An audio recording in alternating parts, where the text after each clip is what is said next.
नितिन जी, जो विषय दिया गया है चुनाव का एक्सप्रेसवे, कहीं ना कहीं ऐसा लग रहा है कि बीजेपी के जीत का एक्सप्रेसवे भी आपके डिपार्टमेंट से होते हुए कहीं ना कहीं गुजरता है। कहा जाता है कि सबसे ज़्यादा परफॉर्म करने वाला डिपार्टमेंट अगर प्रधानमंत्री मोदी के मंत्रिमंडल में कोई था तो आपका डिपार्टमेंट था। लेकिन मुझे इस बारे में जानने में ज़्यादा दिलचस्पी है आज इस मंच पर, क्योंकि अभी हम सिर्फ 4 से 5 महीने के बाद लोकसभा चुनाव के सामने जाएंगे। आपके पास आप जो मंत्री रहे पिछले 10 साल में, आप शायद पहले और अकेले ऐसे मंत्री होंगे इस मंत्रिमंडल में कि जिनके पास एक ही डिपार्टमेंट पूरे 10 साल टिका रहा। नेशनल हाईवेज और एक्सप्रेसवे का जो डिपार्टमेंट है वो आपके पास पूरे 10 साल रहा। क्या कारण है कि बाकी आपके डिपार्टमेंट्स आते जाते रहे, कम होते गए, लेकिन ये डिपार्टमेंट आपसे कोई हटा नहीं पाया? क्या कारण आपको लगता है? देखिए, किसको कौन सा डिपार्टमेंट देना ये प्रधानमंत्री जी का अधिकार होता है। और जब सबसे पहली बार मंत्रिमंडल बना, मोदी जी प्रधानमंत्री बने, तब उनसे जब चर्चा हुई थी तब उन्होंने कहा था कि defence, foreign affairs, home ministry ये पहले इसमें आते हैं। तो उस समय मैं पूर्व अध्यक्ष था, तो ये डिपार्टमेंट बहुत पीछे है। तो मैंने कहा मैंने उसमें काम किया है मुंबई में, महाराष्ट्र में, तो ये अगर मुझे मिलेगा तो शायद उस अनुभव के आधार पर मैं अच्छा काम कर सकूँगा। तो स्वाभाविक रूप से मुझे इस डिपार्टमेंट में काम करने का अवसर प्रधानमंत्री जी ने दिया और पुराने अनुभव का थोड़ा उपयोग भी हुआ और काम करने की मैंने कोशिश की। पर ऐसा नहीं कि ये डिपार्टमेंट, मुझे शिपिंग एंड पोर्ट्स का मिला, जलमार्ग बनाने का मौका मिला, मैं एमएसएमई का मंत्री था, लैंड एक्विजिशन का बिल जब रूरल डेवलपमेंट का था तो मैं लैंड एक्विजिशन का, रूरल डेवलपमेंट का मंत्री था, वाटर रिसोर्सेज मंत्री था। तो अनेक राज्यों में जो झगड़े थे, करीब 16-17 झगड़े मैंने उस समय निपटाने का काम किया था। जो रिवर कनेक्टिविटी के 47 डीपीआर बनाए, और ऐसा नहीं, जहाँ भी मौका मिला वहाँ मैंने काम करने की कोशिश की। अब मेरे कार्य का मूल्यांकन आप जैसे लोग कर सकते हैं या प्रधानमंत्री जी है वो तो मूल्यांकन आपका दिख रहा है ना, क्योंकि आपने डिपार्टमेंट्स के नाम लिए हुए हैं।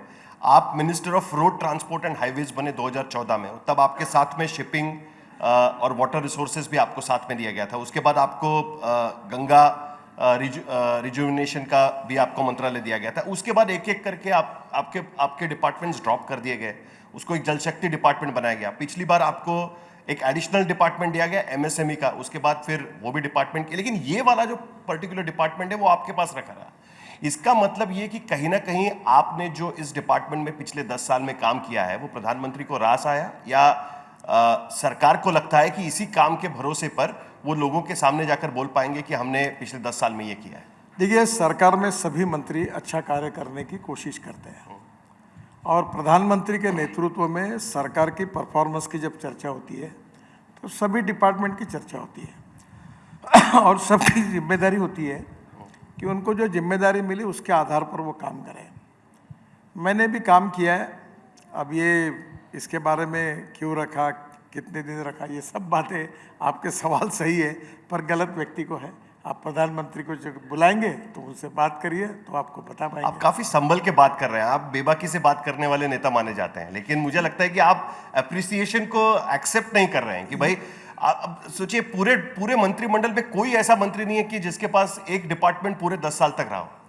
देखिए, सबसे पहली बात यह है कि मैंने अच्छा काम किया या नहीं किया ये मैंने कहने के बजाय ये आप जैसे लोगों के अध्ययन में, मूल्यांकन में आते हैं तो अच्छी बात है। ठीक है, कुछ नंबर्स हम बता देते हैं सर फिर उसके लिए, और उसके बाद आपसे आपके डिपार्टमेंट के बारे में और खास करके जो इंफ्रास्ट्रक्चर के प्रोजेक्ट चल रहे हैं उसके बारे में हम जानेंगे। आप बीजेपी के पूर्व अध्यक्ष भी रह चुके हैं, उसके नाते भी आपसे कुछ सवाल पूछे जाएंगे, लेकिन कुछ आंकड़े अगर हम सामने रखें तो इम्प्लीमेंटेशन स्टेज पर इस वक्त करीब 1200 प्रोजेक्ट्स आपके डिपार्टमेंट के अंडर है जो इम्प्लीमेंटेशन के स्टेज पर है। कुछ 15 लाख करोड़ का इन्वेस्टमेंट उस पर किया हुआ नजर आ रहा है। उसके साथ में यूपीए 2 के समय, जब यूपीए की सरकार थी तब तक कुछ 66,590 किलोमीटर के हाईवेज हुआ करते थे, नेशनल हाईवेज। आज की स्थिति में उसकी संख्या 1,40,000 किलोमीटर से भी ज्यादा की ये संख्या यहाँ पर दिखाई दे रही है। भारत का जो रोड नेटवर्क है करीब 63.72 लाख किलोमीटर का, आप कह रहे हैं कि आप यूएस के साथ उसको मैच कर देंगे कुछ साल में, ऐसा भी आपने उसमें कहा हुआ है। ये सारी चीजें आपने पिछले 10 साल में किस तरीके से की? क्योंकि जब भी कभी इंफ्रास्ट्रक्चर की बात होती है तो उसमें लैंड एक्विजिशन हो या उसके लिए पैसा लाने की बात हो, उसको बनाने के पहले जो कई तरीके के एजिटेशंस होते हैं वो सारी बातें हो, कई सारी दिक्कतें इसमें होती है। कोई आसान नहीं है भारत जैसे देश में इस तरीके के प्रोजेक्ट्स करना।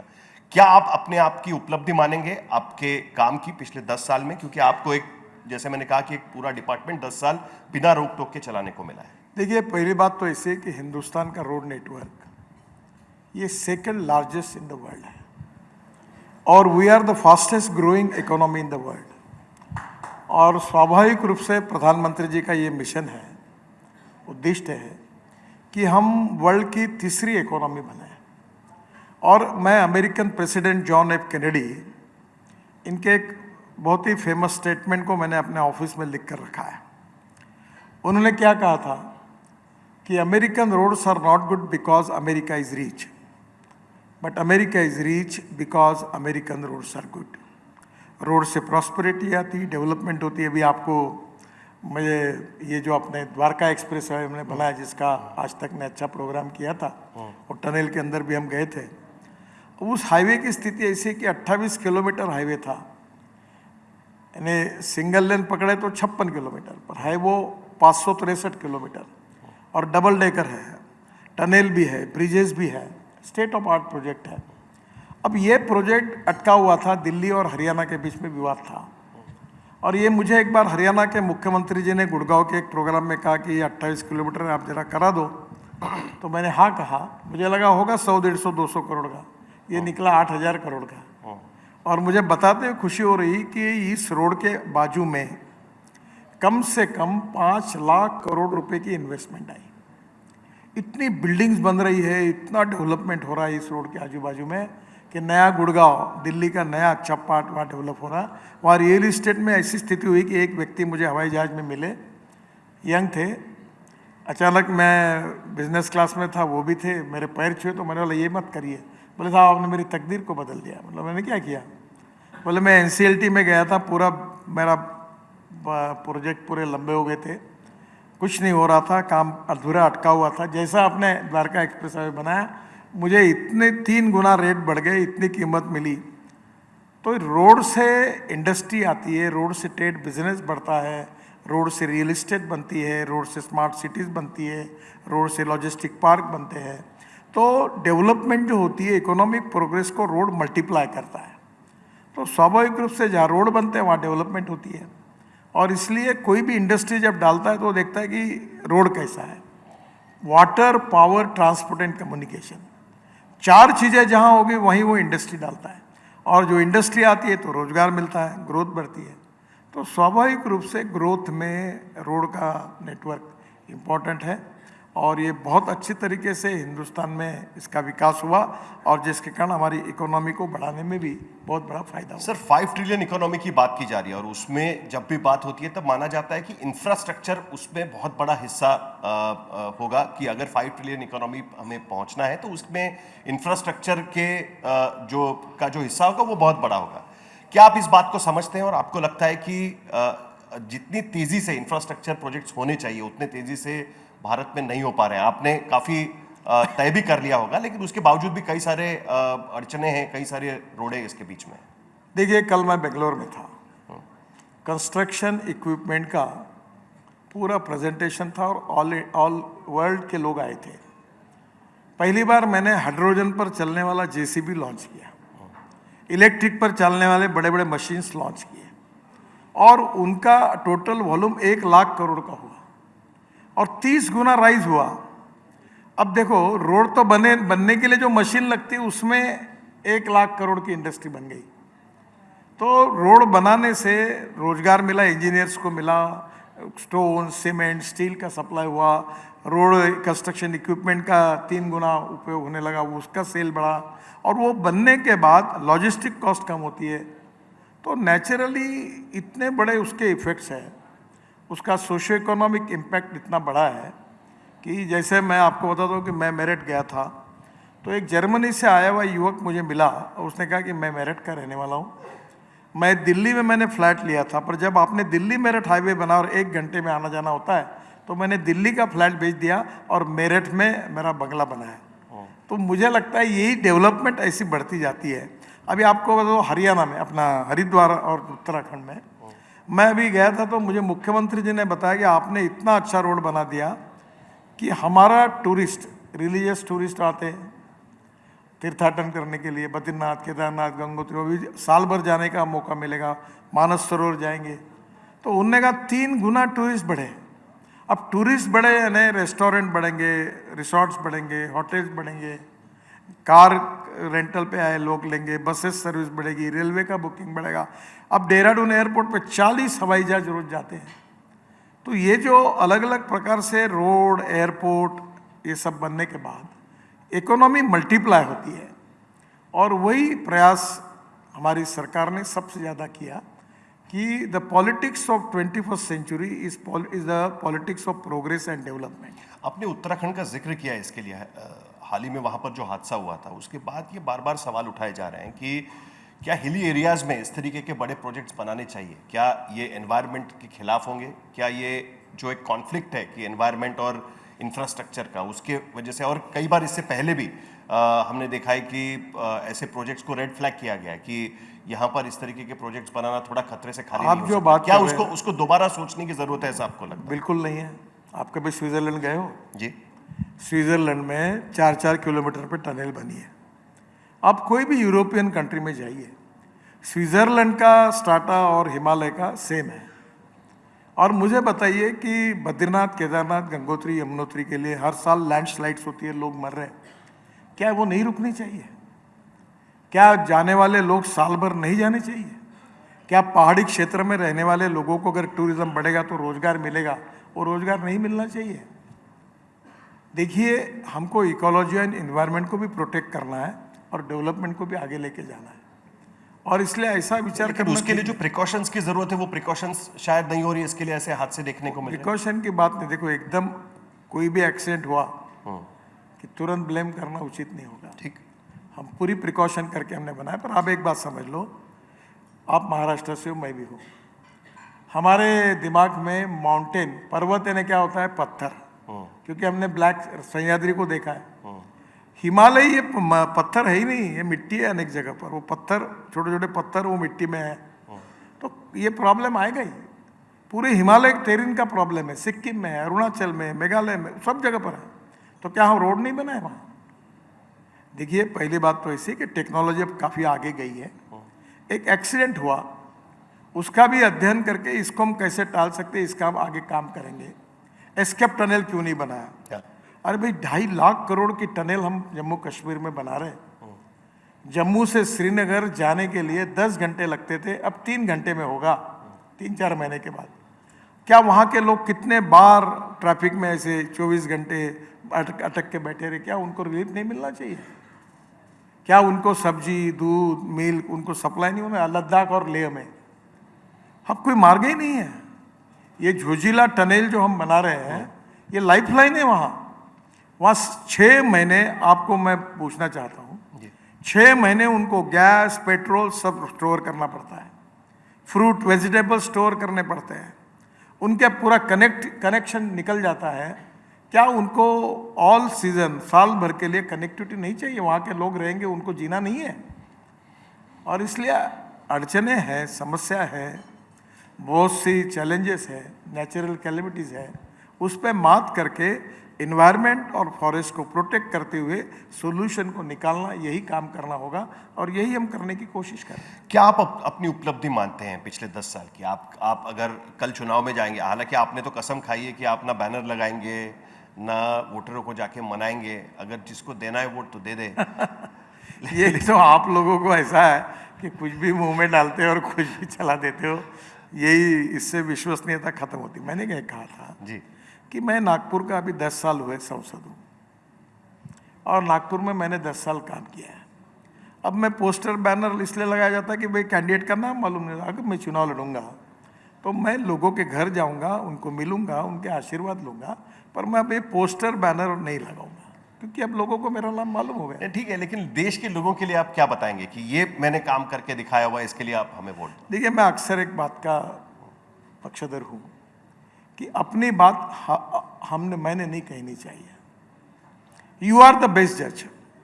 मेरे काम का मूल्यांकन करने में भारत की जनता करेगी, लेकिन पत्रकार करेंगे। नितिन जी, जब आप चुनाव प्रचार में होंगे तब आपका प्रचार हम थोड़ी करेंगे, वो तो आपको अपना प्रचार तो करना ही पड़ेगा। तो एक बार नागपुर आओ, मैं तुमको मेरा चुनाव प्रचार दिखाऊंगा।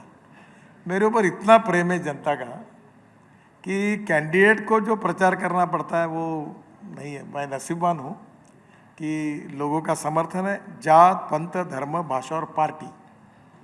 मैं आपको बता दूं, मैं तो आरएसएस वाला हूँ, बीजेपी वाला हूँ।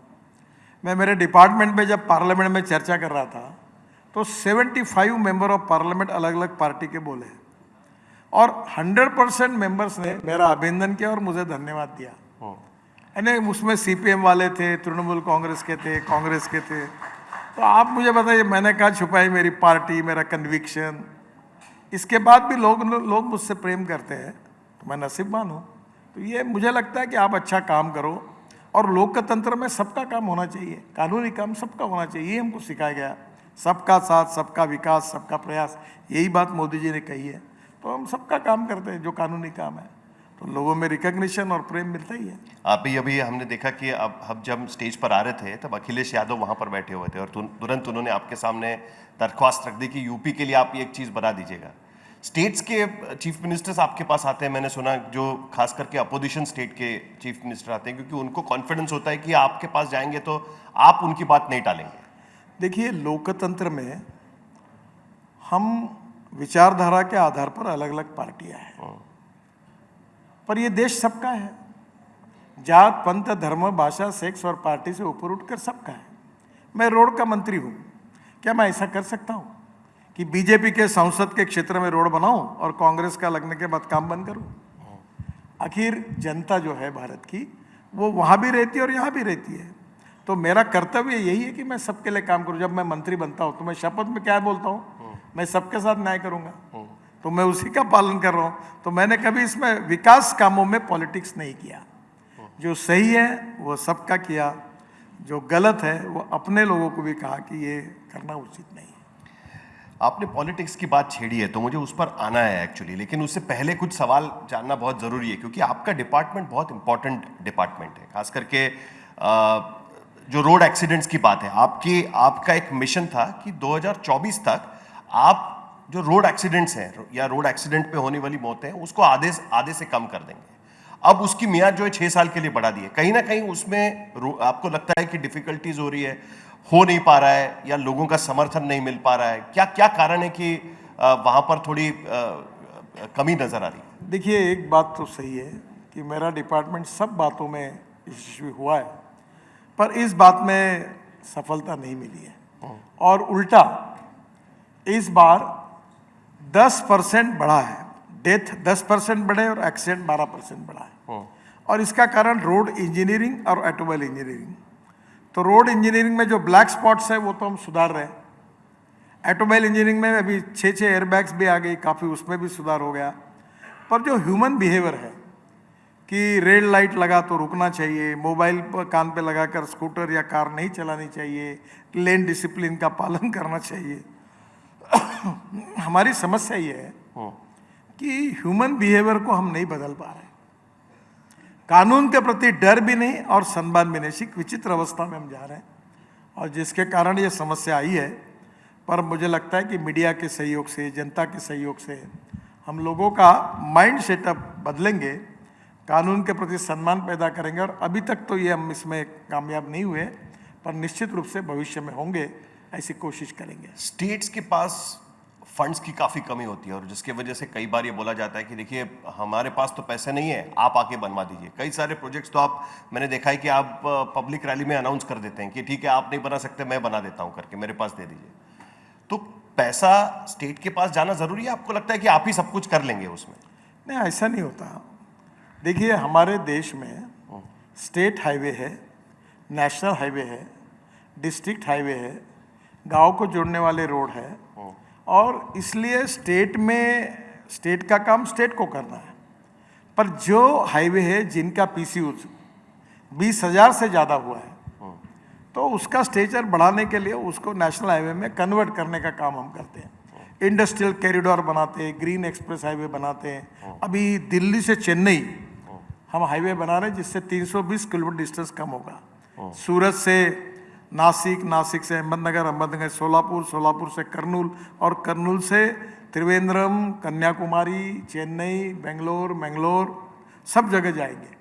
तो ये कुछ जो बड़े हाईवेज हैं, जैसे दिल्ली से चंडीगढ़ बनाना है, दिल्ली से कटरा बनाना है, दिल्ली से श्रीनगर बनाना है, श्रीनगर से जयपुर बनाना है, तो बड़े बड़े सिटी, बड़े बड़े इंडस्ट्रियल टाउन, यहाँ बड़े हाईवे बनाना ये राष्ट्रीय सरकार का काम है। तो हम वही कहते हैं। अभी देश में देखो, आप मुझे बताएं, जैसे 72 लाख किलोमीटर रोड लेंथ है, नेशनल हाईवे कितने हैं? 1,48,000। तो कहाँ 72 लाख और कहाँ 1,48,000? तो जहाँ ट्रैफिक जाम होता है, जहाँ ज़्यादा से ज़्यादा भीड़ होती है, जहाँ ट्रैफिक पीसीयूज में ज़्यादा होता है, वहाँ हम लोग उसको जोड़ने का काम करते हैं। सर, आप दिल्ली आए 2010 में, आप उससे पहले महाराष्ट्र में थे, और जब आपको भारतीय जनता पार्टी का अध्यक्ष बनाया गया तब ये माना गया कि बीजेपी में एक जनरेशन शिफ्ट हुआ है। आज इसके बाद का आपका पूरा करियर दिल्ली में आपने देखा है, क्या आपको लगता है कि तब जनरेशन शिफ्ट हुआ था, या अब जो हम देख रहे हैं? आज आप छत्तीसगढ़ गए थे, वहां पर एक नए चीफ मिनिस्टर हमको दिखाई दिए, कई लोगों को उनका नाम भी नहीं पता था। क्या असलियत में ये जनरेशन शिफ्ट आपको नजर आ रहा है, या ये एक जनरेशन शिफ्ट माना जाए, या जिस तरीके से एक समय में कांग्रेस में डिसाइड होता था कि आप चीफ मिनिस्टर बना दो, कई लोगों का नाम नहीं पता था, उस तर्ज पर बीजेपी जा रही है? देखिए, हर क्षेत्र में लोग बदलते रहते हैं। मैं जब कॉलेज में था, जो टीवी एंकर थे वो आज नहीं है, बदले हैं ना। वैसे पार्टी में भी नए नए लोगों को प्रोत्साहन दिया जाता है। मैं जब अध्यक्ष बना तब मैंने ये जगत प्रसाद नड्डा जी को लाया शिमला से जी, और उनको जनरल सेक्रेटरी बनाया, धर्मेंद्र प्रधान को बनाया।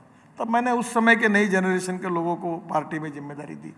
ये होना चाहिए, और इसी जनरेशन बदलते बदलते एक लीडरशिप बदलते रहती है, उसी का भाग है।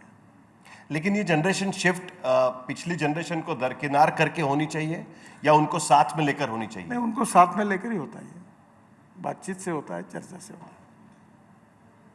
लेकिन आपको लगता है कि 2024 में उसी उम्मीद पर बीजेपी आगे चली जाएगी कि नया जनरेशन आया हो? क्योंकि जब आप भी आए थे तब भी बीजेपी चुनाव हारी थी, और उसमें उसके बाद लगा था कि एक नया जनरेशन बीजेपी में आना चाहिए। इसके लिए आपको खास लाया गया था, दिल्ली लाया गया था, और आपको प्रेसिडेंट बनाया। देखो, कोई भी चुनाव जो मतदार होता है वो अपने भविष्य के ऊपर निर्णय करके करता है।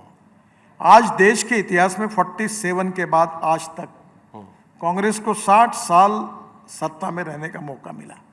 ग्राम पंचायत से लेकर राज्य सरकार से लेकर दिल्ली तक राज कांग्रेस की सत्ता रही। पर हमें अटल बिहारी वाजपेयी जी के प्रधानमंत्री कार्यकाल में 4 साल का अवधि मिला बीजेपी को, और अब मोदी जी के नेतृत्व में हम 10 साल पूरे कर रहे हैं। मैं आपको पूछना चाहता हूं, जो कांग्रेस 60 साल में नहीं कर सकी देश का विकास, वो अटल बिहारी वाजपेयी और मोदी जी के नेतृत्व में 14 साल में भारतीय जनता पार्टी ने इस देश को करके दिखाया। और ये जो होप पैदा की कि हिंदुस्तान की तकदीर को, हिंदुस्तान के भविष्य को बदलने की ताकत अगर किसी पार्टी में है तो भारतीय जनता पार्टी में है। और इसी विश्वास के कारण लोगों का जन समर्थन हमको मिल रहा है, और लगातार हम चुनाव जीत रहे हैं, यही उसी का कारण है। सर, आखिर में आप दिल्ली में आए हुए हैं और इतने साल से दिल्ली की राजनीति कर रहे हैं। हमने एक बार मनोहर पर्रिकर को पूछा था कि आपको बटर चिकन अच्छा लगता है या फिश करी, तो उन्होंने कहा था कि गोवा की फिश करी मुझे अभी भी पसंद है। क्या आपको दिल्ली का खाना रास आ रहा है? कि नहीं, अभी मैंने ढूंढ लिया है दिल्ली में अच्छा खाना कहाँ मिलता है। अभी कोई उसकी अड़चन नहीं है। अब दिल्ली में देखो, मैं इतने साल जब आना था तब की स्थिति अलग थी। मुंबई मुझे बहुत प्यारी थी, मुंबई भी अच्छी है, दिल्ली भी अच्छी है, और आजकल दिल्ली में मैं खुश हूँ और कोई मुझे प्रॉब्लम नहीं। चलिए, बहुत बहुत धन्यवाद sir. Thank you very much. आपने इतना बिजी शेड्यूल होते हुए भी आपने एजेंडा आज तक के मंच पर आए और आपने अपनी बात रखी। नितिन गडकरी, जैसे मैंने शुरुआत में कहा था, पिछले 10 साल से ये एक तरीके से रिकॉर्ड हो सकता है कि प्रधानमंत्री मोदी के मंत्रिमंडल में एक डिपार्टमेंट इतने साल तक गडकरी जी के साथ में रहा। सर, बहुत बहुत शुक्रिया, आप एजेंडा आज तक के मंच पर। बहुत बहुत धन्यवाद।